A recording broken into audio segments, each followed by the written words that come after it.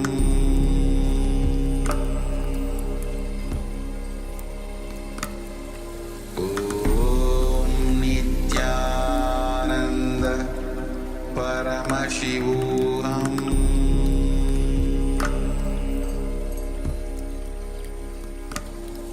Om Nithyananda Paramashivoham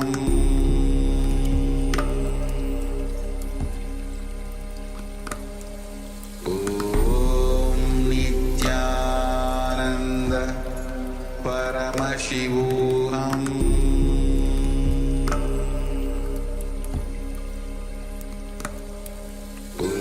Om Nithyananda Paramashivoham Om Nithyananda Paramashivoham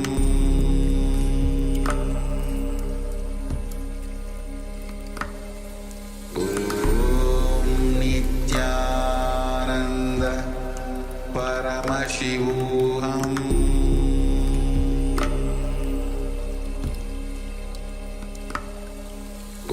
Om Nithyananda Paramashivoham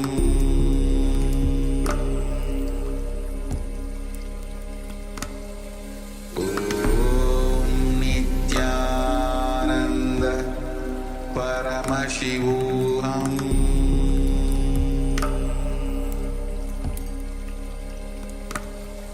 Om Nithyananda Paramashivoham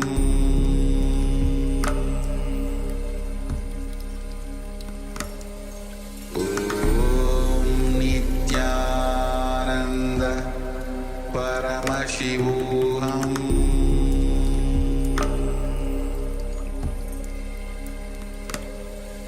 Om Nithyananda Paramashivoham. Yes, you can relax now. And take a moment and share with us your remote scanning of the objects that we have in front of us. So we have a small number of objects in front of us that we have set here for the purpose of remote scanning for you guys. So now requesting everyone to please take a moment and share with us. So we have a couple of sharings already. Srinita Linkodbahan that says something blue and round. Yes, thank you very much for sharing, Aya. And we have Ma Nadi Yogini who shares a key. Okay, thank you, Ma, Yes, for thank you, sharing. Ma. And also would like to, yes, okay. All right. And also we have Ma Nadi Yogini. Nada Yogini that says a circular bell. Yes, Okay. thank you very much for sharing, Ma. So Ma and Nadi Yogini shares a circular bell and a key. Okay. So let's we'll be projecting the objects one by one actually. So let's start with the conch. And a divine appearance as well. Yes, thank you, Ma. So first of all, we have some items from the puja kit, and it is the conch. Yes. So these are from the items that we use for daily worship, for Guru Puja and for Shiva Puja as well. So this was the conch. Next is the bell. Very much a circular bell, Ma. Yes. So Ma Nadi Yogini, yes, thank you for sharing. It is definitely a bell and circular bell. Next is again from the puja kit itself. It's a aratikam object where when we do aratikam, we offer this aratikam to Swamiji himself. Yes, which is also round in nature, so you can see this part of the object itself is quite round. So yes, and in a way it can look like a key. So if you have a look at it from this side, it can look very much like a key. Yes. So Ma Nada Yogini, you might have seen this, interpreted this as a key as well, Ma. And divine appearance. Of course, the puja itself that we do is for that divine itself. Yes. When we visualize as Shivoham. So, Nadi Yogini have successfully and very beautifully actually manifested this power of remote scanning. Yes. And also, Shri Nithyananda says something blue and brown. So we don't have the blue bit, but we do have, so as we pointed out, we have the round circular bell, and we have this, this is also very much a round object for the Aarti. So yes, so congratulations to our participants, well done. Thank you for participating, and well done for manifesting this power of remote scanning. And we'll have more. And also Nada Yogini shares scanned copper and iron objects. So yes, so definitely so these are brass objects, yes. Brass objects. But it has somewhat of a look of copper. Yes. So it looks somewhat similar. The brass looks somewhat similar to copper. So yes, thank you very much for sharing, Ma. And of course, we'll have a lot more options, a lot more segments to manifest this power of the remote scanning during the day. But now let us move on to the next segment in our program for today. Yes, so the next segment is going to be a revelation with Swamiji on how the enlightenment happens in the presence of the master. Understand? Actually, entanglement. So quantum, Swamiji will be explaining about the quantum entanglement in the presence of the master through the thought per second. So understand quantum entanglement. It's a word that exists in the physics, in the quantum physics. So how the one object which is far off, even millions of years away from the another object, how when one object moves here, gets affected, that object which is miles and miles away from the other object gets affected instantaneously. That is quantum entanglement. That is through the concept of quantum entanglement. And Swamiji entangles us through this concept of quantum entanglement. So let's. Yes, this is in fact something that even Albert Einstein used to call something funny action at a distance, or something like that. So once you have two particles that have entangled with each other, no matter how far you separate these two items, whatever action is applied to one will be reflected on the other particle. So that is the key behind the quantum entanglement. So yes. So let's enter into this revelation by Swamiji. So please come to the space of listening and let's begin.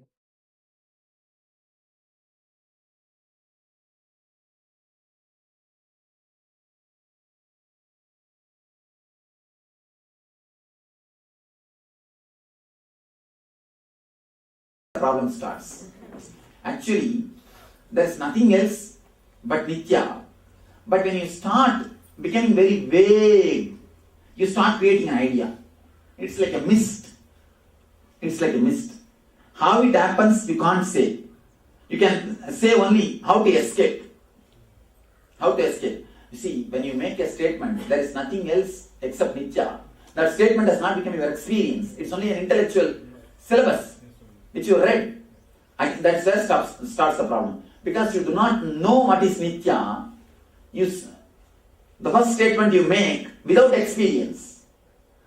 Let the first statement be made with experience. Then the second statement will not raise. This is chronological, coming back to chronological planning. That does, I mean, for example, I have certain things to get done. No. Simply it is not. At least in my work I can say very clearly. It is not.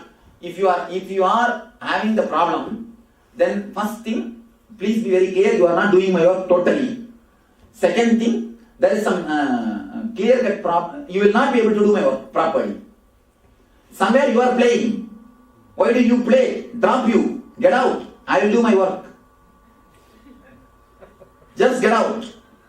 You will see I will do my work. Everything will be done. As Surrender, Swamiji. Yes. Yesterday I told you, create a gap between you and your thoughts.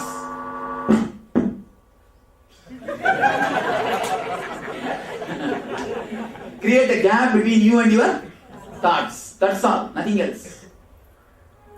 Don't move with your thoughts. These 4 days, try. Simply try. Now, let me tell you the importance of the Master's presence. You see, when the Master is here, when he is in the zero state, is beyond the time shaft. Is beyond the time shaft. Simply, when you are around him, you see, when you just attend some programs, you are in 100 TPS. That 100 becomes, what to say, 100 plus 0 is 100. By 2 means what? You come to the 50, average. If you are doing some meditation, naturally you come down to 80. 80 plus 0 is, then what, where you come down? 40. Then if you are letting him work on you, means living in his presence, then you become a 60. 60 plus 0 by 2 is 30. Actually, by totally surrendering or relaxing to the Master's presence, if you totally trust him and relax, he simply stops your time shaft and wipes it.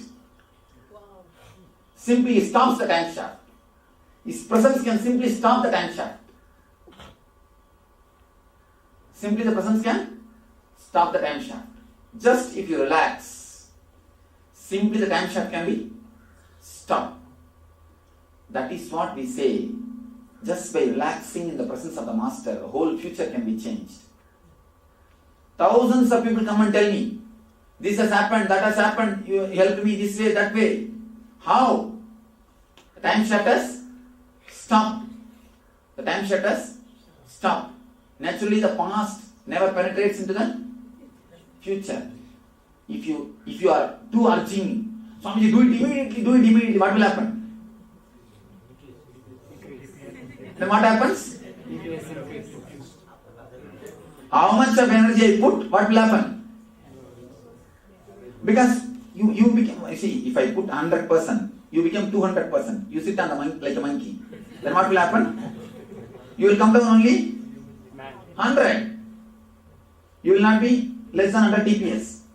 So if you can cooperate and surrender and relax, simply the future can be altered or just brushed. It can be altered or just brushed. That is why there is a beautiful sloka which says, Brahma sits with all his sweating, tiredness, goes on writing on your head, your life, your future. Guru just walks and wipes it and goes.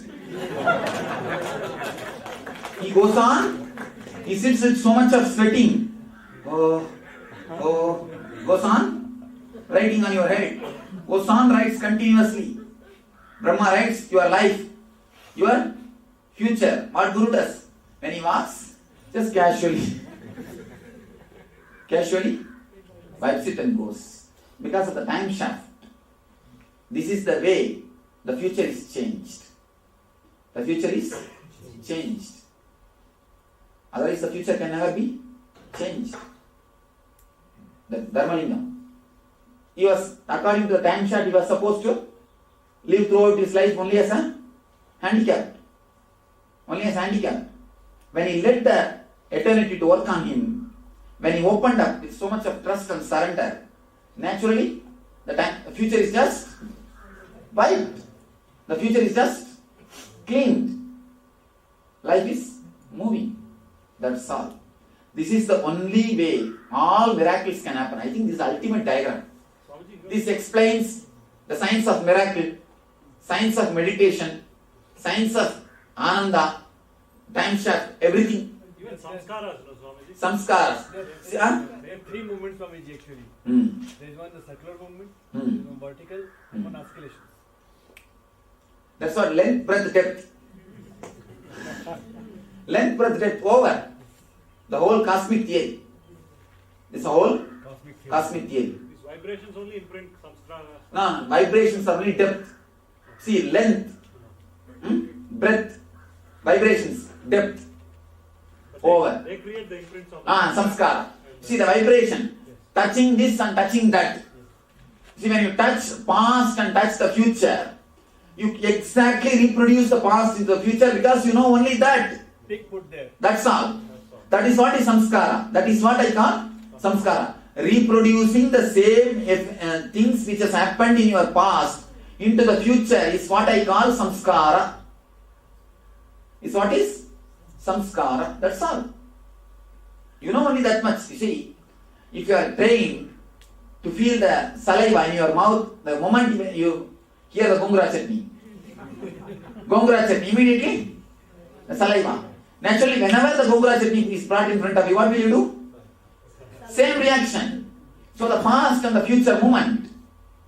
If you are trained to get hurt, somebody criticizes you.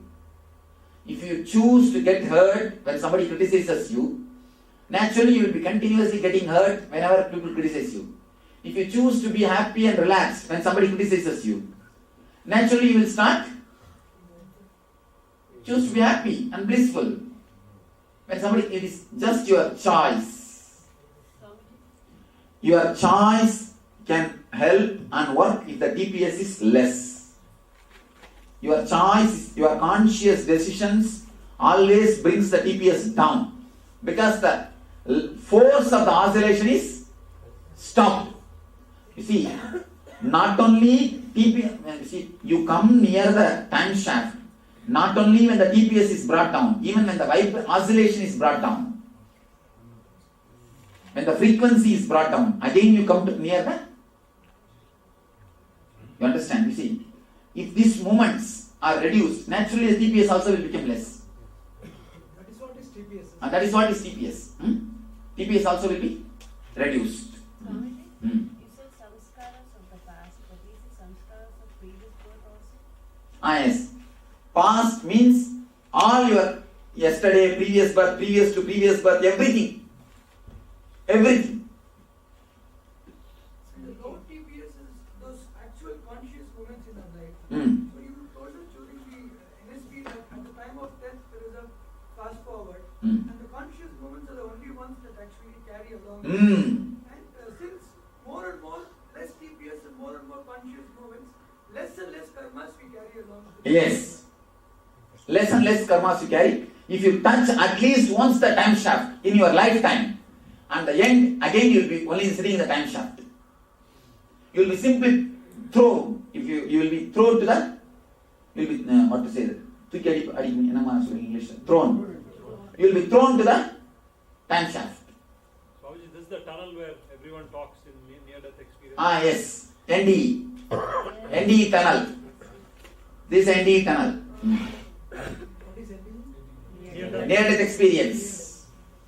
There are thousands of people who had near-death experience. There is a doctor who runs a website called NDE. Just NDE. He has recorded thousands of people's experience. The beauty is whether they are Hindu, Christian, Muslim, whomsoever they may be. But NDE is one and the same. NDE is what I speak in NSP. Same NDE only everybody had. This shows very clearly. Ultimately, God doesn't know who is Hindu, who is Christian, who is Muslim and all. He knows only consciousness. Somebody came and reported me because they attended our program that they are religious people. They refused that they will not be given the burial ground. They will not be given the place in their burial ground. I said, don't bother. They can only refuse the burial ground, but heaven is in my charge. I will give seat there. Don't bother. There I am going to give the seat, not these guys. These guys can refuse only here. There they can't refuse. There I am going to give. Come there, we'll take care. There we'll take care of those guys. I will make you as in charge. You stand there and take care of them. When they come, oh, is it so? All right, wait in the list. ಸ್ವಲ್ಪ ನೇರ wait ಮಾಡಿ. ಸ್ವಲ್ಪ ಕೂತ್ಕೊಳ್ಳ್ರಿ, ಸ್ವಾಮಿ ಬರ್ತಾರೆ. That's all. So the ND website clearly proves. If you guys have a time, take a chance to see the ND website. You will see very clearly whether they are Hindu, Christian, Buddhist, Judaism, whomsoever it may be. ND is one and the same. Means what? NSP is the ultimate religion. NSP is the final religion. NSP is the ultimate religion. NSP experience came to. Yes. Yesterday we received an email from our Prabhavananda, Oklahoma devotee. Robin. Her mother did a NSP with us. Here is a testimonial for NSP. In NSP, I think even the last NSP I told, if you have done NSP and fall into unconscious at least once, only then you will understand what NSP has done to you. Here is an email which says the mother was slowly passing away. The daughter and the mother both did NSP. Daughter is sitting. She saw very clearly the sahasrara opening and the energy moving out. Swami standing in white dress and laughing. Laughing. And the energy slowly moving out and disappearing into the existence. Just becoming one with the cosmic energy. Even the doctors and nurses, they were shocked to see so much of energy in the room. In that room. Just yesterday we received an email. Yes, copy is here. Later on you can all see. Take it out and see. Alright. Any questions about this time shift theory? Swami, how do so many people, when they receive a healing, and even a physical healing, after a while, the TPS goes back up, they create. You see, and the TPS goes up, naturally, they will create more disease. More disease. That is what I am telling. If you just heal them, it will be like giving them fish. If you give them meditation, it's like teaching them how to fish. Teaching them how to fish. Give them little. How to fishing, huh? Fishing. Okay. So, you see, teach them meditation. Naturally, they will not create the disease again. You see, when they come with a headache, healing headache is okay. But teach them how to keep the head calm, so that they will not create headache once more. Otherwise, they will create headache for themselves once more and for you also again. Once more. So, don't let them create headache for you. Don't let them create headache for you. Now, all of you understand this time shift theory? Anybody who is not able to understand? Yes. When we go to office, Monday through Friday or Saturday, it goes just like that. But in Sunday, I find the time is moving very slowly when we are not meditating.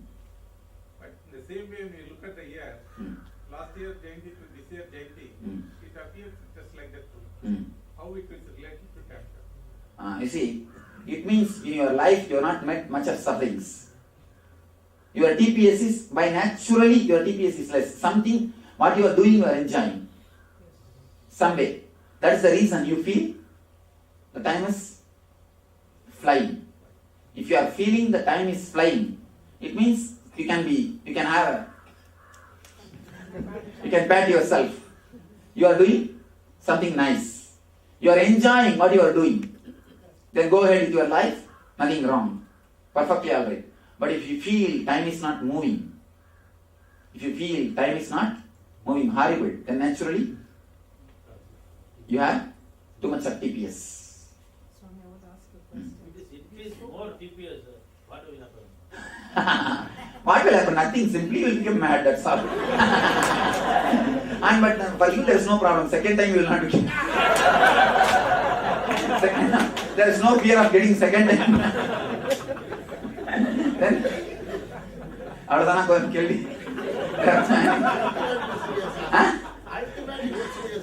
Actually, no. The more TPS, more depression, that's all. More suffering, that's all, nothing else. More mental torture, that's all, nothing else. So we spoke about surrender. Responding to the call of the master and surrender, is it the same? Yes.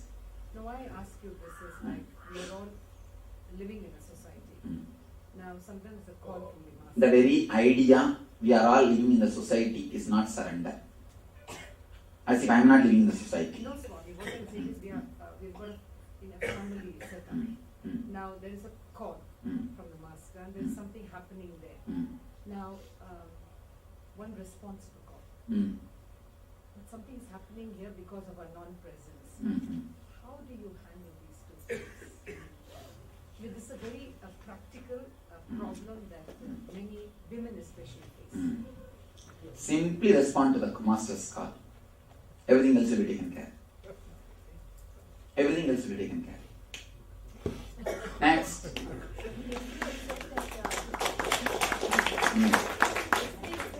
Grace happens when you don't bring yourself in.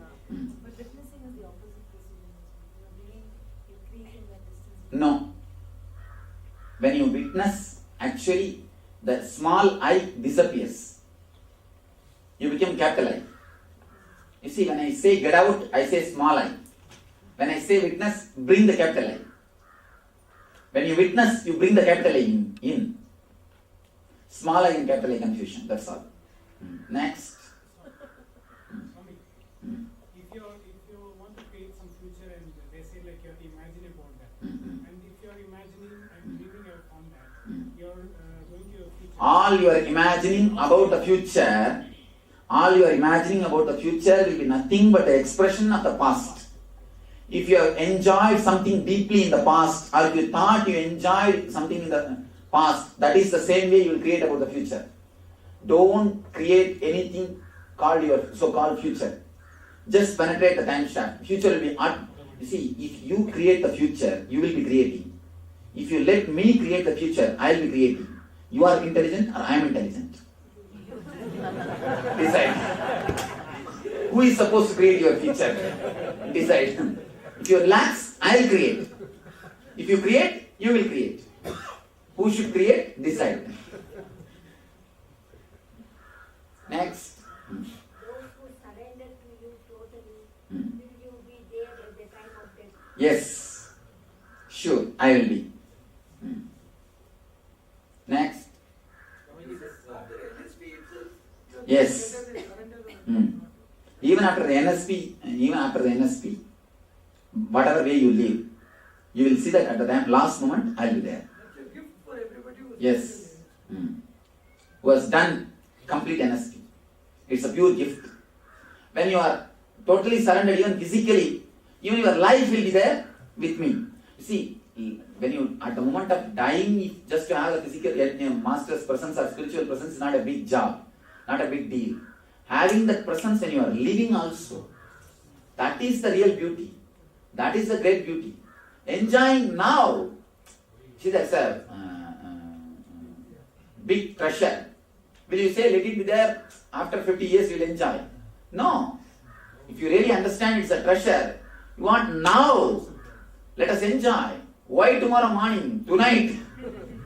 Now. Naturally, you will say now.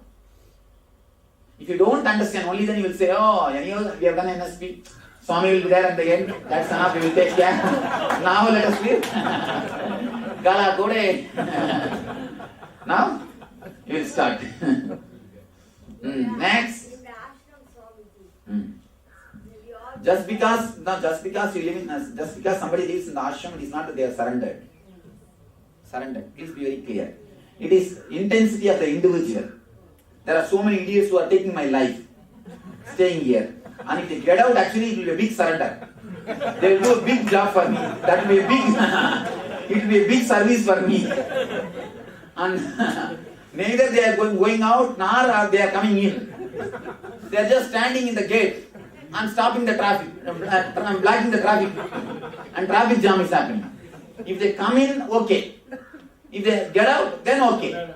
They stand in the traffic and block the traffic, and traffic jam is happening.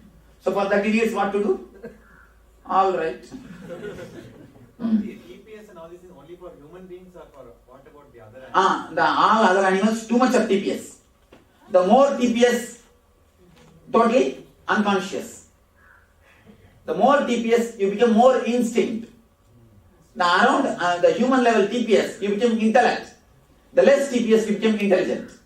Instinct, intellect, intelligence. And then finally intel. Intuition, when does it come in? Intuition, when you touch the time shaft. When you just touch the time shaft, where the future, whole future and the whole past is seen, that's intuition.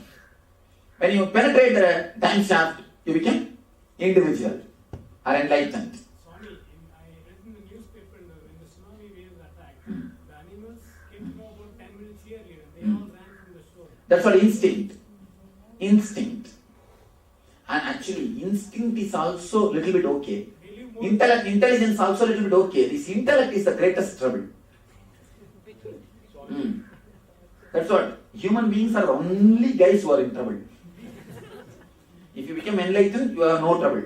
If you are just animal, if you are a monkey, then also no trouble. Neither monkey suffers nor enlightened master suffers. Neither Rama suffers nor Hanuman suffers. Only Lakshmana and Sita suffers. No, really. Neither Rama nor Hanuman suffers. Only this Lakshmana and Sita has got suffering. And that's what. Ravana and all these guys, they suffer.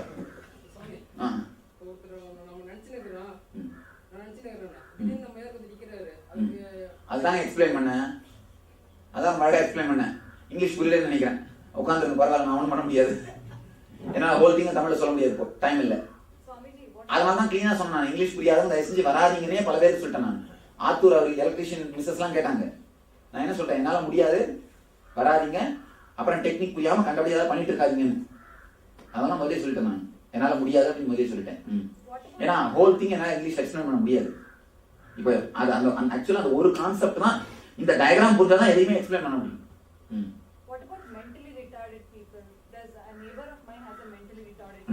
Too much of frequency only. Swamiji's dreams, once in a while you see impressions of some ancient times and something which you also... Again, too much of frequency. Is it too much of frequency, Swamiji, or is it less frequency? Because you're seeing the future and past. No. And actually see, too much of frequency only you will see. In the less frequency, actually less frequency it will come different vision. Less frequency what comes as is a vision. Too much of frequency only dreams happen. You see, visions will not make you tired. The dreams will make you tired. In the early morning when you get up, if you are tired, dull, want to rest, tired of taking rest. And there are idiots I have seen in the ashram itself, they are staying. And early morning 10 o'clock, they will get up from the bed. The way in which they walk, you can see they are totally tired. This means what? Whole night dreams. Naturally, they are in trouble. If you are tired after getting up, whatever you had is dream. If you are fresh, alive, bubbling, jumping, if you feel like dancing, the moment you come out of your bed, the moment you get up, not even come out of your, the moment you get up, your steps should be more like a dance instead of steps. Then you are having visions. Otherwise, it is just dreams. Does the mind get blocked when the frequency reduces? Does the mind gets blocked? When the frequency reduces? No. Mind gets open when the frequency reduces. Mind gets black only when the frequency increases. It becomes solid stone. Black age. Swamiji, there was a theory about one scientist. If the person is able to move beyond the speed of light, he will become infinite weight. Yes. No, not infinite weight. It will become anima. Anima, Mahima, Lajima, Karima is one and the same. Anima means what? Just becoming the whole. Lagima means what? Just becoming nothing. Becoming nothing and becoming whole is one and the same. He says it will become a big weight. I say it will become nothing. Both are one and the same. But what is the connection of the speed of light to that? Why one can travel beyond the speed of light? You see, this all frequency level. In certain frequency level, you are a human being. In certain frequency level, you are in the dream world. In certain frequency level, you are in the castle body. In certain frequency level, you are in Deva. He says about the Devaloka. It is thought that this is more physical, whereas this is all of the thought. Physical thought level is one and the same. Nothing is two different things. The more, if 100 TPS means you are physical. If the TPS is less, you are mental. That's all. Your thought and you are not two different things. Please be very clear. Your thought and you are not two different things.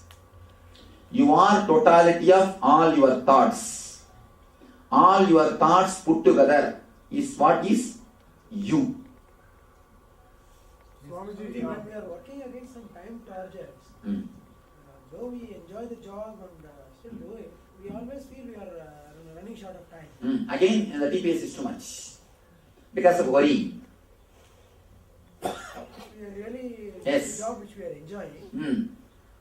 Again, then pressure. Pressure brings the TPS. You may enjoy the job, but not the fear. Again, pressure brings the TPS. Swami, is the body structure related to our thoughts? Yes, directly. So we can change it. Yes, simply you can program your body.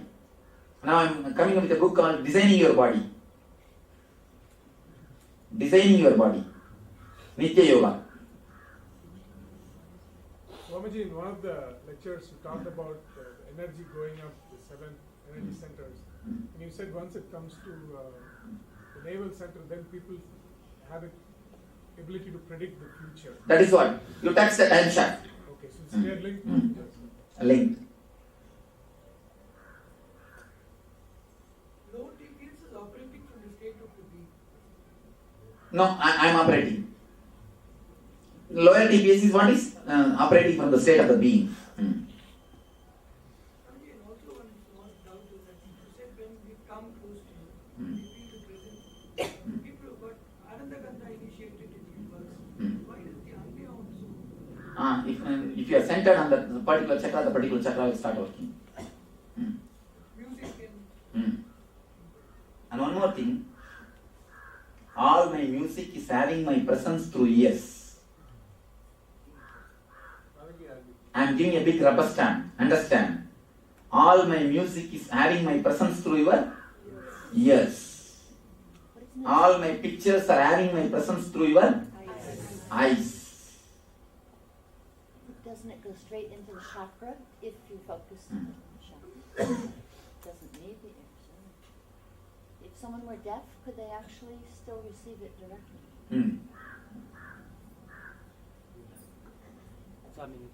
பக்கத்தில் ஒருத்தர் ஆசிரமத்துக்கு தூங்கிட்டு இருந்தார் sir உட்காந்துட்டு இருக்கும்போது அவர் கொரட்டோடு தூங்கிட்டு இருந்தார் பக்கத்தில் இருக்கிற என்ன சொல்றாரு இதுதான் யோகா மகாமந்திரா நித்திரை அப்படின்னு சொன்னார். அப்படி சொன்ன வாட்டி இப்படி பார்த்தீங்கன்னா சிரிப்பு வந்து ஒரு 5 நிமிஷம் அடக்கவே முடியல சொன்னேன். அடி வயிற்றுலேருந்து இழுத்து வந்து உள்ள சிரிச்சு அப்புறம் கண்ணிலேருந்து தண்ணியாக வந்து உடம்பு ஃபுல்லாக ஹீட் ஆகி ஒரு எனர்ஜி தர்ஷன் பண்ண மாதிரி ஒரு feelings. The loud laughter also can make the energy happen in you. Next, any other questions about this time shaft and this Annamaya, Pranamaya, Manomaya, Vijnanamaya, Anandamaya, Koshas? Swami, this explains something that's been taught to me in movement, in the Tai Chi.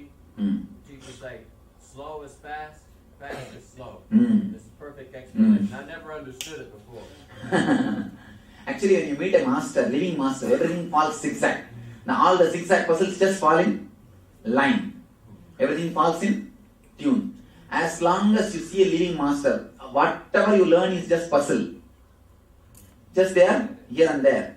Once you meet a master, living master, everything falls in line. Tuck, as if something is pulled and suck. Up. Over. You see, I have seen so many of our devotees who read Ramakrishna literature, understood nothing. Who read Ramana Maharshi's literature, understood nothing. Who read Koshas books, understood nothing. Who read Paramashivoham books. I have seen this Shiva and Ragini, they have bought two copies. Because when you read, I should not be missing. When I read, you should not be missing. All the books, two copies. And not even the page was stoned. It was there. Anyhow, all this, so much of reading, nothing is understood. The moment when you see a living master, everything falls in place. You understand autobiography yogi more clearly. You understand Ramakrishna's life more clearly. You understand the teachings of Osho more clearly. You understand teachings of Ramana Maharshi straight. Everything falls in one line. It eliminates your presence, Swamiji. That's what. When you are in the master's presence, the TPS comes down, intelligence starts working, everything falls in line, falls in tune.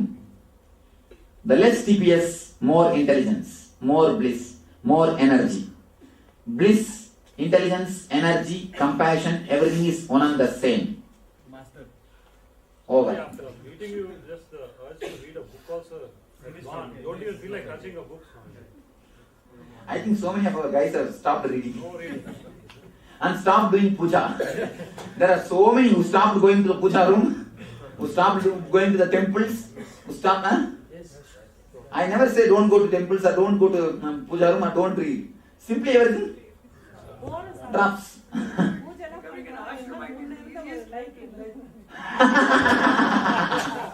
Becoming the ashramite is the easiest way to become enlightened. Difficult way for Swami. Don't stand at the gate. Yes.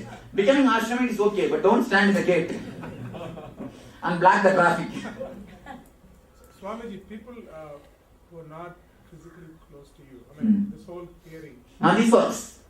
Less TPS is enough.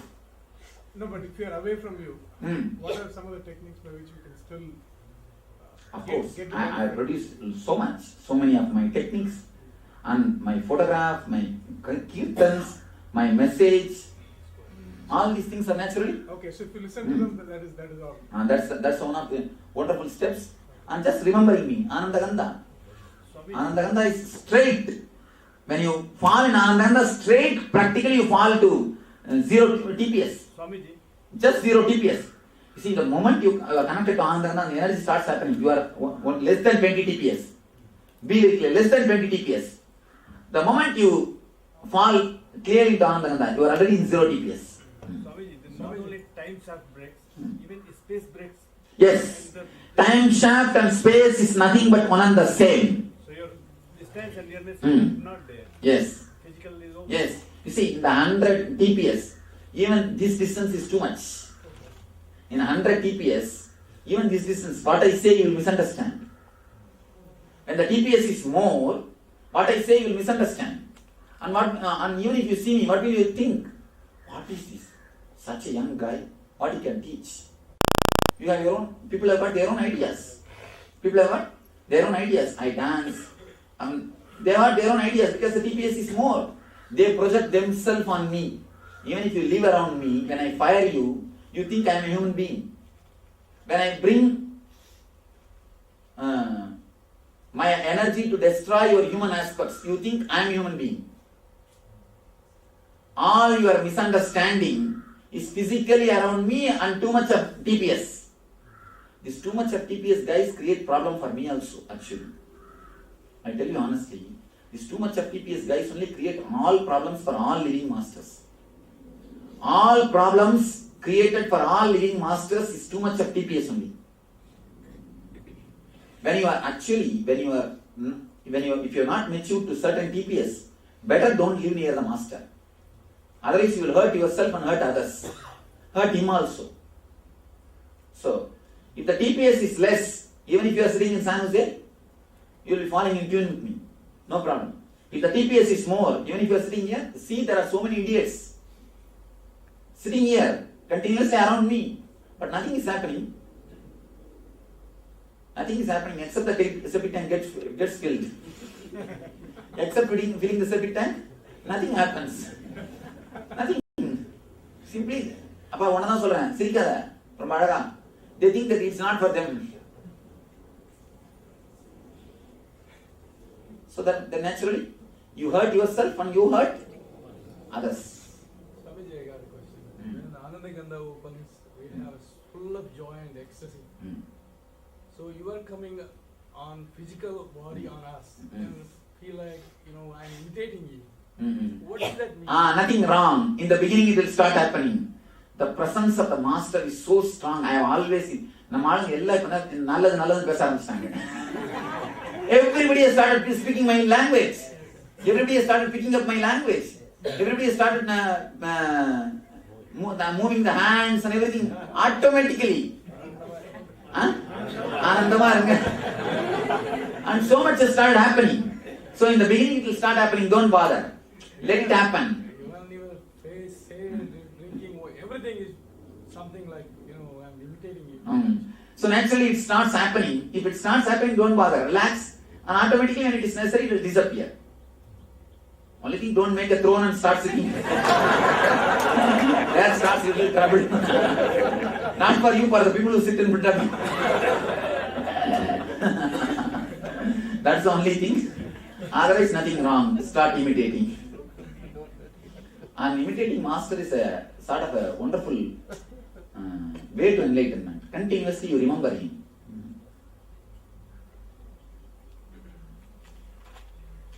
Next. I think now many will start growing the hair like me. Many are thinking, I think, already to leave the hair and shave the face.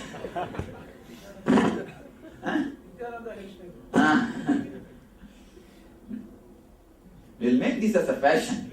This dress and this hairstyle, and now I'm already working. The Mysore turban they brought and gave me. See, just like Mysore turban, we'll make the same thing in Kavi and have this and start selling our turbans. Let all our guys come and take one on like a monkey cap.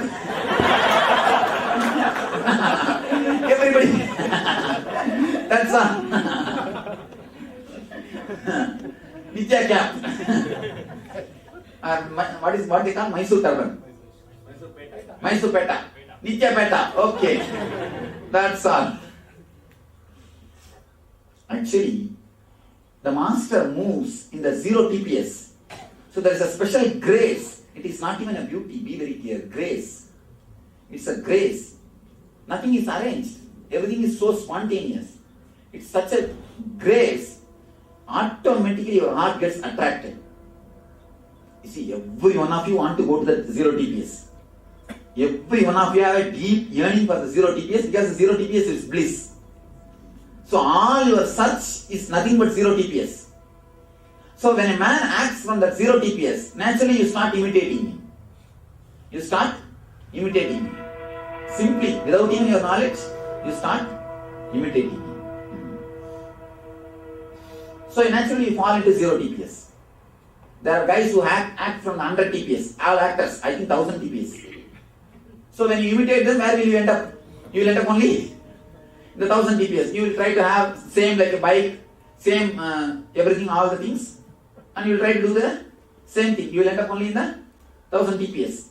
When you imitate a guy who is acting from the 0 TPS, naturally you fall into the 0 TPS.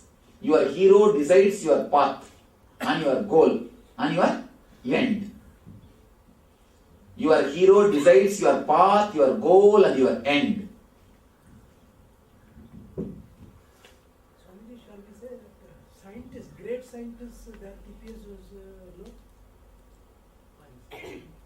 For that one moment, without their knowledge, they fell into the low TPS, again they are thrown out.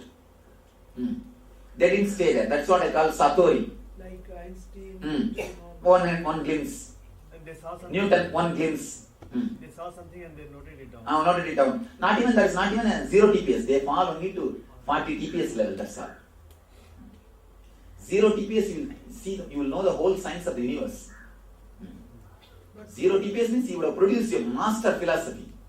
You wouldn't have produced such an idiotic theory which can kill the whole humanity. It's not complete, Swamiji. And moreover, when he has reproduced the formula also, he would have reproduced the formula which will have only help the society, humanity.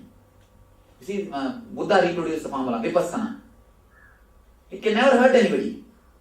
It can never hurt anybody. But the Einstein's formula can hurt. The possibility of hurting itself shows the formula is not 100%. It's only the intellect, not intelligence. Swamiji, when he invented, he didn't implement for a negative. No. Even the possibility of hurting. even that gate, if it is kept open, it's not complete intelligence. Buddha closed all the possible negative gates. You understand?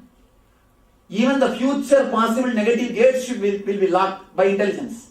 So when a great master was there, then why he can't prevent those negative things to be happening? You see, one thing, preventing negative things are different. When you produce formula, that time itself is doing is different. Just see. Now, for example, the negative formula is created and the process is also done. Now the product is ready to be launched. Then stopping is very difficult because already it is ripe. It has become a fruit. You see, when it has become a fruit, it's naturally difficult. But in the seed, the small thorny bush can be destroyed. But can it be destroyed if it becomes a big tree? It can't be destroyed if it becomes a big tree. So these formulas also, if it is in a very seed level, the producing time itself it would have been destroyed. But when it becomes a seed and when it becomes a big tree, now so much of energy is necessary to destroy it. Come up with the question.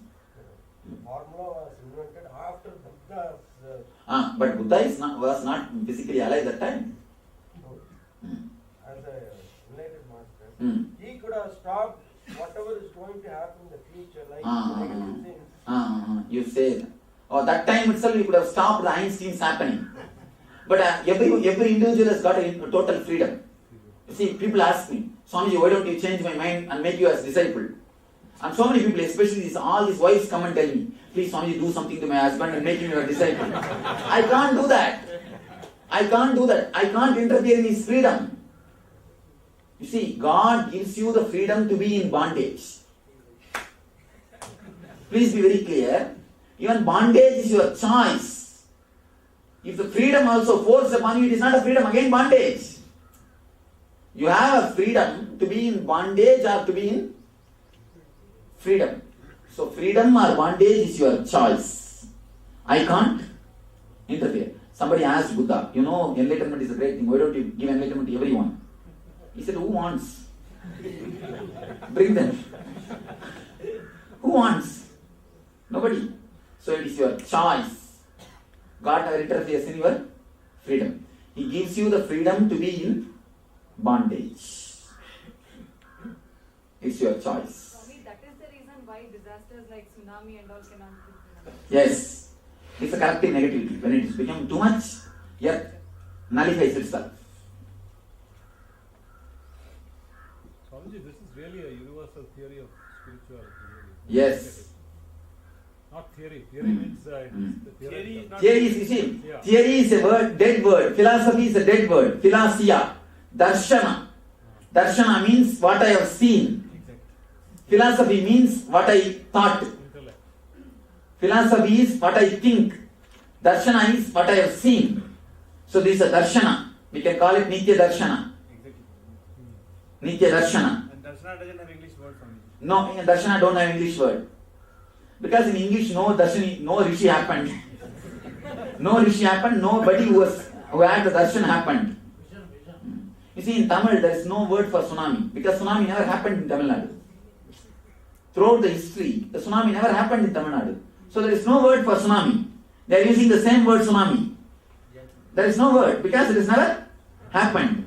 So there is no word for darshan because darshan never happened in that area. All happened is philosophy.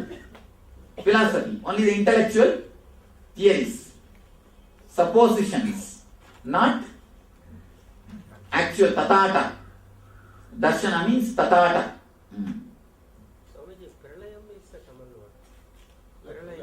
But this is not pralayam. Pralayam means whole thing done.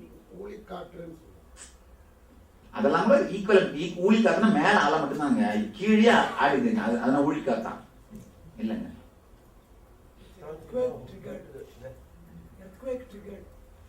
Tamil வார்த்தை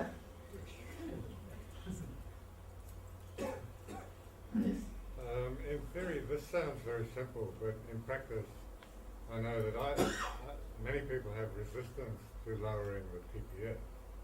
To lowering the TPS? Yeah. Then leave the high TPS itself and enjoy, that's all. That's all, nothing more can be done. There is no need to bother. You see, in the practical and theory, it is simply simple. It is simply simple. The moment you say it is not simple, you try to make it complicated. One more TPS. That's all. One more TPS. The materialistic world is high TPS, really. No, in the high TPS you are in materialistic world. When you are in low TPS, same world but not materialistic. You are not materialistic. The same MG road is there. Kids hang around every day night, but none of us go there. It's not that we entered in a different world. Same world. Everything is same. But we are only not going. That's all. Which is just witnessing or observing the thoughts that finishes the thought, that TPS goes down. Yes, TPS simply falls down. Swamiji, you said that while penetrating, if you are able to stay there for 11 kshanas. So, but kshana itself is gap between It means actually, to tell you honestly, by 11 kshana, when you start staying, the kshana concept will disappear. Just to give you an idea, our 11 kshana, 21 kshana means more time. That's all. Actually, when you come to zero TPS, there cannot be any kshana. How can there be Gap between one thought and other thought. That's all. In practical terms, Swamiji, staying there means remaining aware. Relax. Aware of the thought. Yes, aware. When you become totally aware of thoughts, when all your energy becomes a witness, there will be no more thoughts. When you intensely witness, thoughts will not be there. Because where is the energy to think? You will be totally a witness. What about greatest musicians? The TPS falls down. When you say you witness your thoughts, it's actually our mind which is looking at the thought itself. So that means Witness the witness itself. So the mind is still present. But when you start witnessing, the mind will not be there. Whenever you forget witnessing, only the mind will start moving. It's like you play the double game, ma. When you start witnessing, you play the game of the mind and you. It's like you sit in a chair and sit in the chair and speak. Sit in this chair and speak. Like you take a subject and you sit in this chair and speak for the subject. You sit in that chair and speak against the subject. Tak, tak, tak, tak, tak, tak, tak, tak. That is the game now you are doing. When you start witnessing, slowly you will stop moving to that chair. You will just become this chair. Naturally you will see. Who are you here as a witness? That you don't bother. That is still a different identity. The witness is what is energy. You became nobody.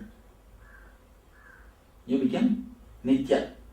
You just became Nithya. Witness intensely. Witness the witness. So sometimes during the NSP meditation, the intense sessions we were having, the experiences were fantastic. But at the same time, it was as though we were seeing it from the outside. That is what. But does that mean that my mind is still active and it's viewing that experience? Your mind active and viewing is not your mind. Viewing is your being. Acting is your mind. So that experience is being witnessed by my being. Means you experience that you are witnessing. That is the real experience, ultimate experience. So it's not as though you forget everything. No. Why do you call the Zen masters one hand clapping? Yes, one hand clapping, frog jump in the pond, flop. Everything is this only. Basho Saiku and sound of a bamboo. Not bamboo, sound of a bamboo. And cones are basically supposed to reduce your... Cones are nothing but just breaking you and pushing you straight from 100 to 0. This NSP breaks what you give us a similar to cones. What you ask us to make plays and say, now you're going to play like this. Because... No, it's not more exactly like a cone. It's a different, you can call it Nithya cones. That's all. But if that thought reduces... Yes, thoughts come down. Nithya cones. Even though you're supposed to think, you're supposed to increase, but it comes down. Nithya cones. Swamiji, when you think of your being, it comes from the Anandagandha. Is that where your Yes. Atman, is that the... Anandagandha is where you and me are straight away connected. In the initial stages, since there is so much of yearning to see you, to talk to you, and to get the answers, or to be like, when the music is on, they're dancing with you, and we get emotionally carried away with you, slow down and all that. Later, the urge subsides. And then I started realizing that that's when you appear and give the answers. You see?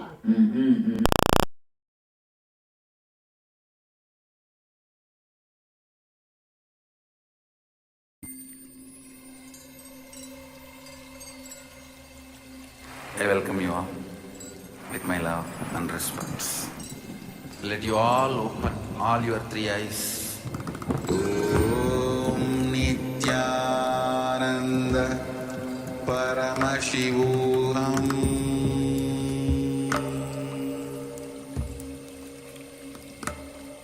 Om Nithyananda Paramashivoham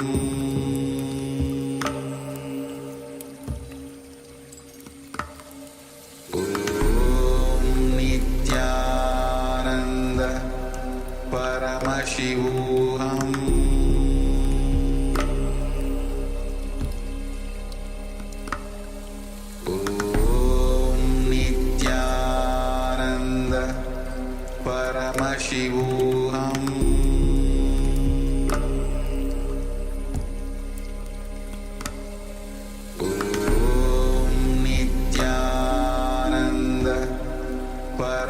Paramashivoham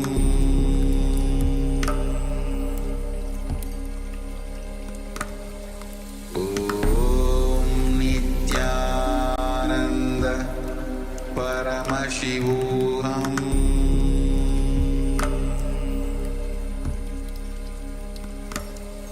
Om Nithyananda Paramashivoham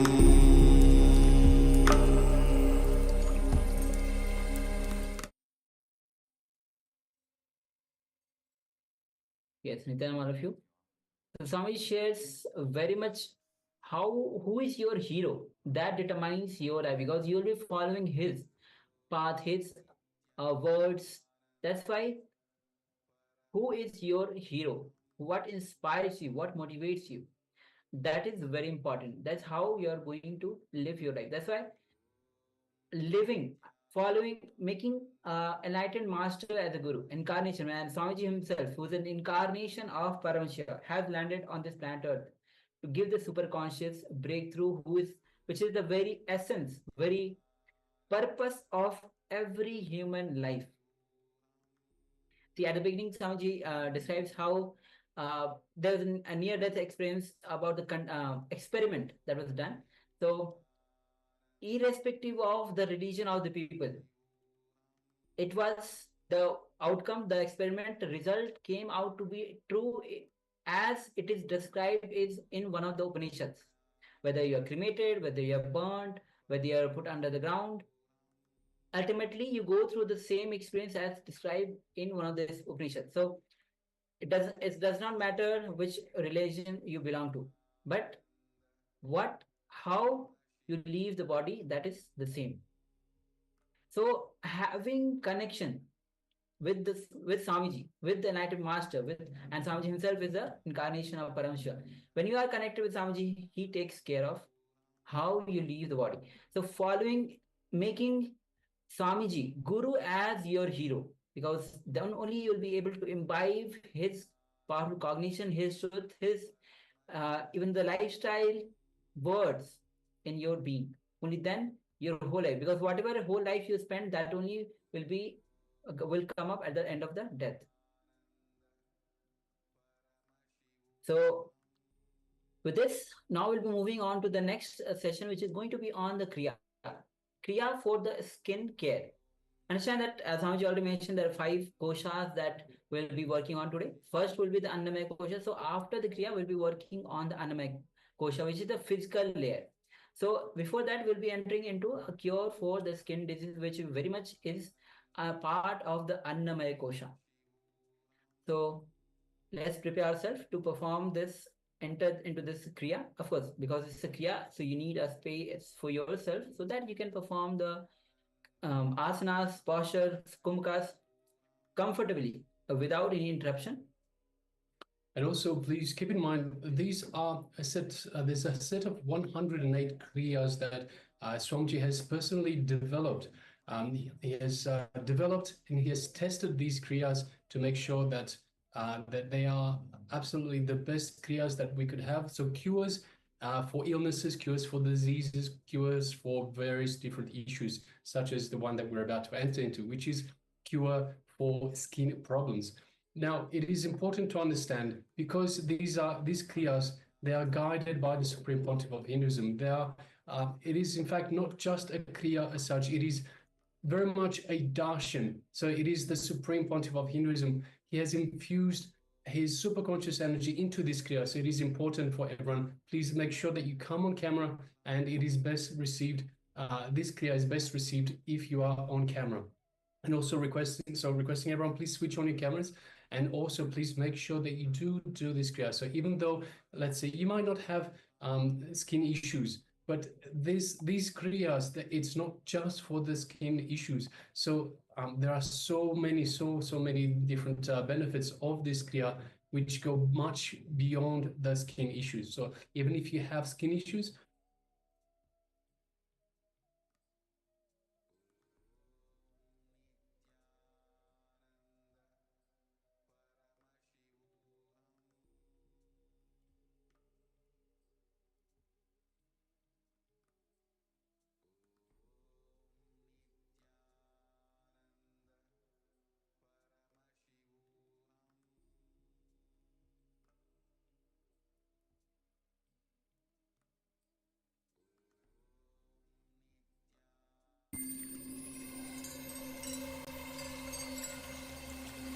I welcome you all with my love and respect. Let you all open all your three eyes. Om Nithyananda Paramashivoham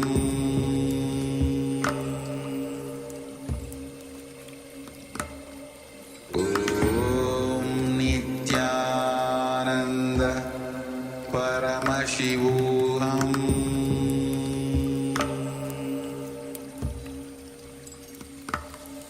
Om Nithyananda Paramashivoham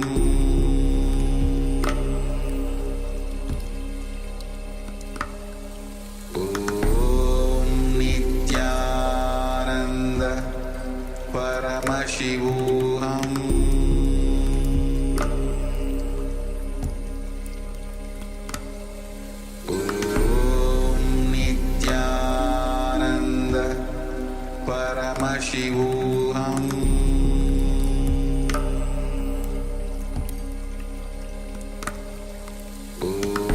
Om Nithyananda Paramashivoham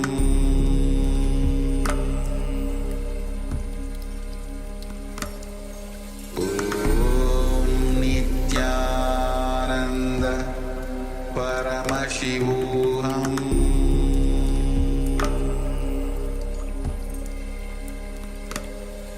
Om Nithyananda Paramashivoham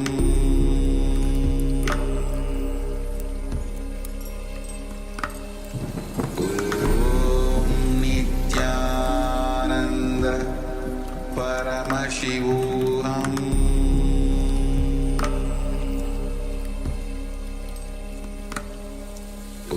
Om Nithyananda Paramashivoham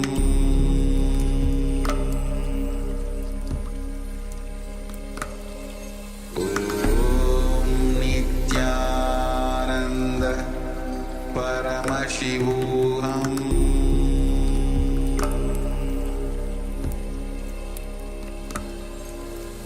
Om Nithyananda Paramashivoham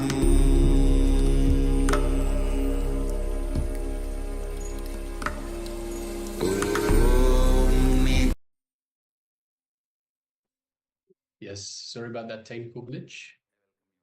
So as we mentioned before, please get ready. Make sure that you have enough space to perform these kriyas. So the kriyas are a combination of asanas, combination of pranayamas, meditation techniques, different components of the kriya. So make sure that you have enough space to perform this kriya. Please make sure that you are undisturbed, so no one will disturb you from the outside. No distractions, and you are able to go through the entire process. So as I mentioned, these kriyas, 108, a set of 108 kriyas that Swamiji has developed.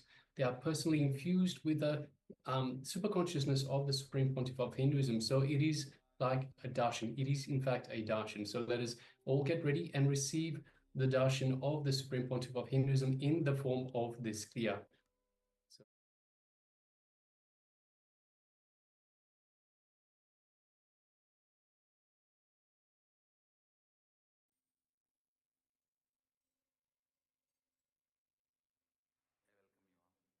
And also all the participants on the YouTube. You can also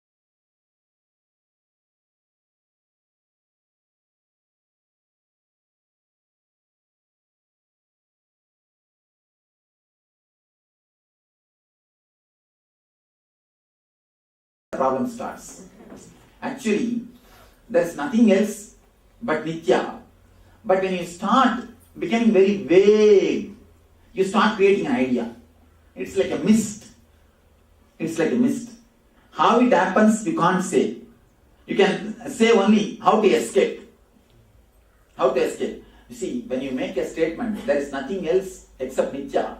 That statement does not become your experience. It's only an intellectual syllabus which you read, that's where starts the problem. Because you do not know what is Nithya, the first statement you make without experience. Let the first statement be made with experience, then the second statement will not raise. It's still chronological, coming back to chronological planning. That does, I mean, for example, I have certain things to get done. No. Simply it is not. At least in my work I can say very clearly. It is not. If you are having the problem, then first thing, please be very clear, you are not doing my work totally. Second thing, there is some clear-cut problem. You will not be able to do my work properly. Somewhere you are playing. Why do you play? Drop you. Get out. I will do my work.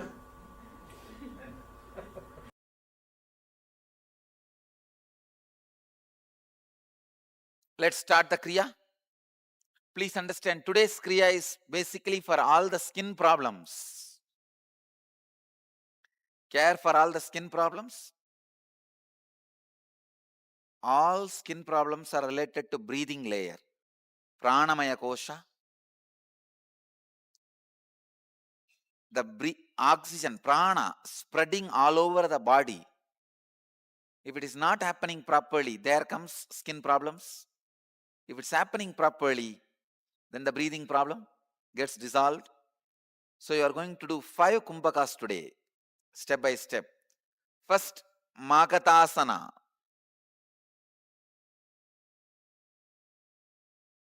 Magatasana.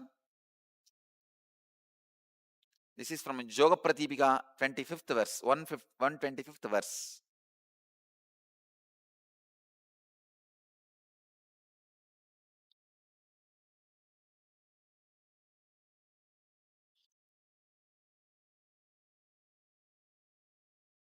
Magatasana. The first kumbhaka is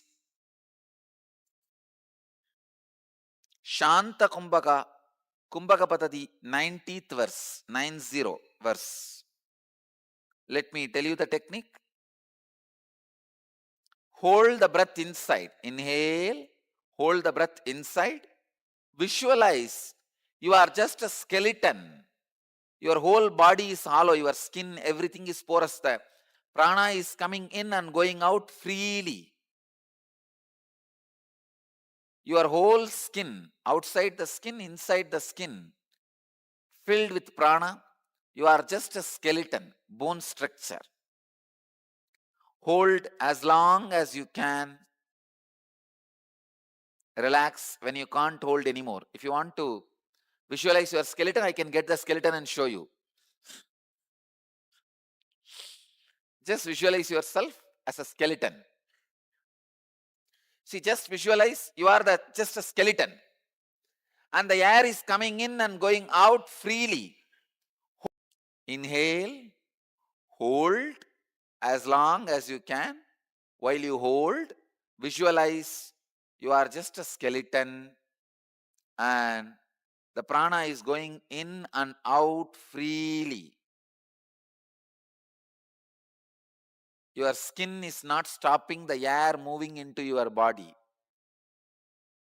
Your air is moving into all your organs, parts of body, everywhere freely, till your backbone, till your bone structure. Do this 21 times.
Shitkari pranayama.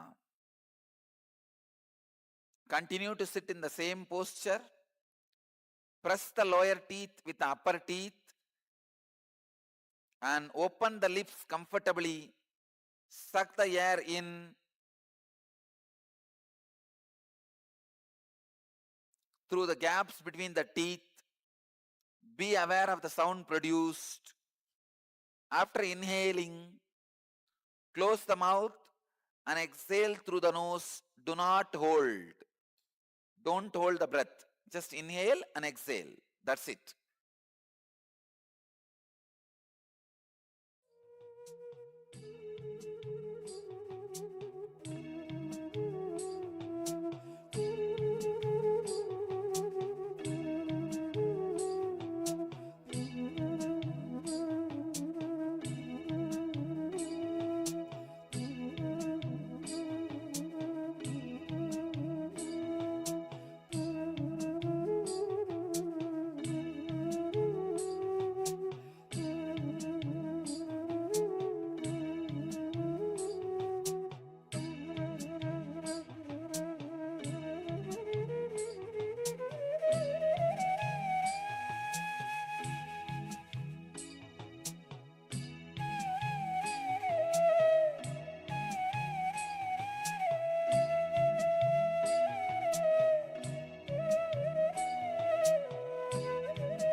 Relax.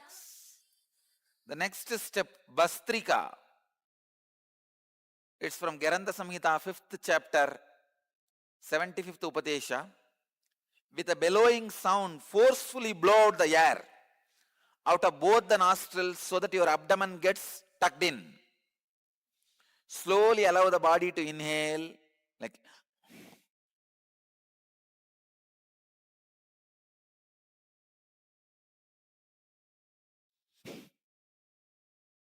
do this 52 times. Skin will be completely not only cleansed of toxins, it will shine. Your skin will glow. Do it. You will have a pure aura.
Next step, Trinetra Kumbhaka. In Kumbhaka Patadi, 192 verse. Let me give the instruction. Inhale through the left nostril. Hold the breath without exhaling. Inhale through the right nostril also. Hold the breath without exhaling. Inhale through both the nostrils and hold the breath as long as you can. Then slowly exhale and relax. Let me show you. Inhale through left. Hold. Again, inhale through right. Hold. Inhale through both. Hold as long as you can. Now exhale, slowly relax.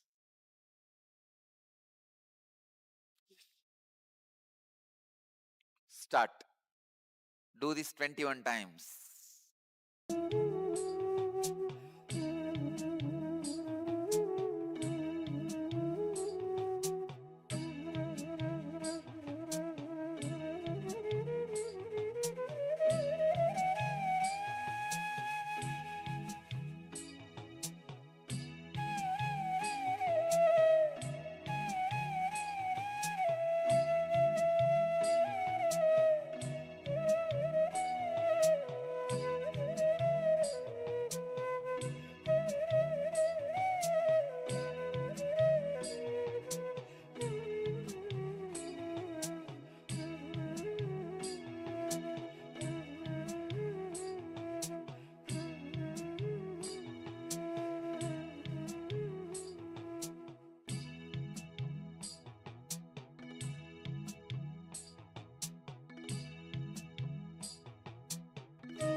Next, Trishula Kumbhaka. From Kumbhaka Patati, 193rd verse. Inhale through the nostrils and also through the mouth simultaneously. Hold the breath as long as you can judiciously. Now exhale and relax. Please understand? Through the nostrils and mouth, inhale. Hold judiciously as long as you can. Then relax slowly. Do this 21 times.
I bless you all who are sitting with us around the world.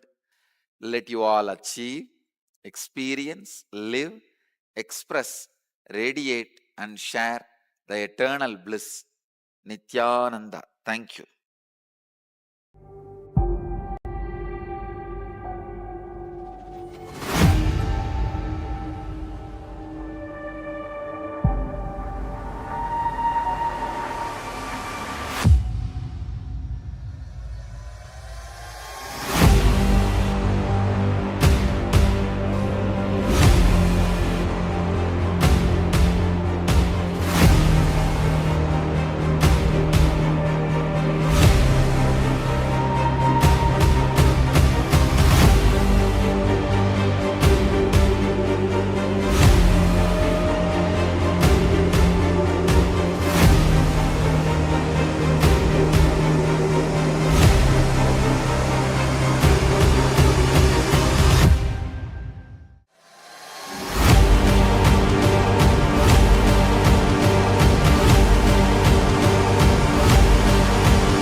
I welcome you all with my love and respect. Let you all open all your three eyes. Om Nithyananda Paramashivoham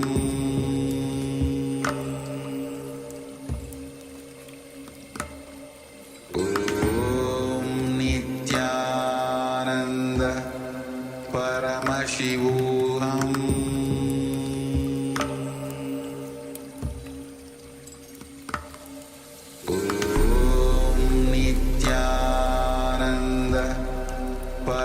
Paramashivoham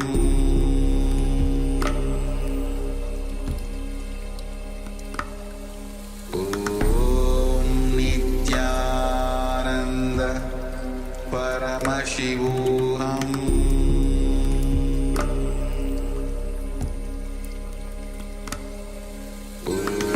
Om Nithyananda Paramashivoham Paramashivoham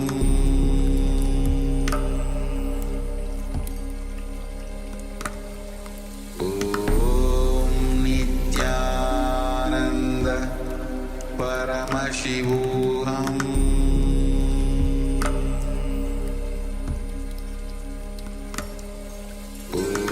Om Nithyananda Paramashivoham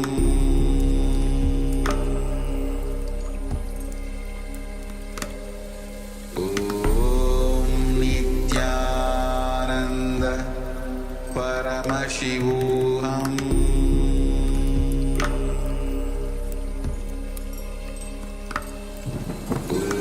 Om Nithyananda Paramashivoham Om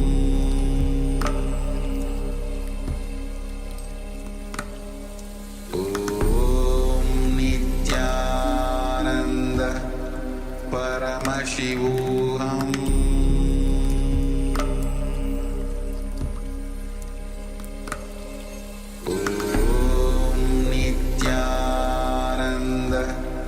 Paramashivoham Om Nithyananda Paramashivoham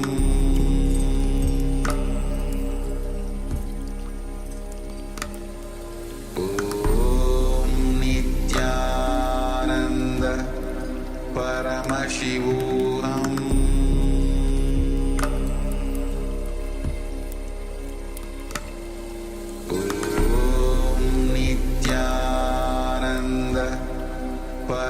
Paramashivoham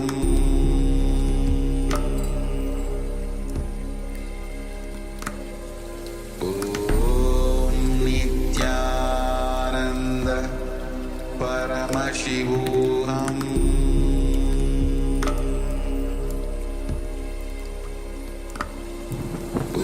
Om